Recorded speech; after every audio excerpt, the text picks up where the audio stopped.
আমরা যখন রমাদানের বিভিন্ন রহমত বরকতের বর্ণনাগুলো শুনি, আমরা প্রত্যেকে আশাবাদী হয়ে উঠি। এবং বিশ্বাসীদের একটা বৈশিষ্ট্য হচ্ছে সবসময় আশাবাদী হওয়া, হোপলেস না হওয়া।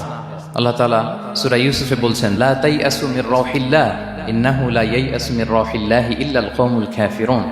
তোমরা আল্লাহর রহমত থেকে নিরাশ হয়ে যেও না, তোমরা হোপলেস হয়ে যাও না। আল্লাহর রহমত থেকে নিরাশ শুধু তারাই হয় যারা অবিশ্বাসী, যারা কাফির। সো বিশ্বাসীরা সবসময় আশাবাদী থাকে। তো এই রমাদানুল মুবারক এটা আমাদেরকে সবসময় আশাবাদী করে,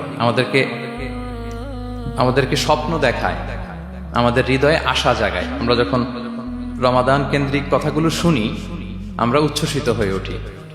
যখন বলা হয় যে এই মাস আসলে একটা নফল করলে ফরজের সমান সওয়াব, তারপর এই মাসে উমরা করলে হজের সমান সওয়াব, তো এটা শুনলে মনের মধ্যে একটা আশা জাগে যে আমাদের আওয়ার রিওয়ার্ডস আর মাল্টিপ্লাইড, আমাদের যে প্রতিদানগুলো দেয়া হচ্ছে নেক কাজের, এটা অনেক বাড়ানো হচ্ছে।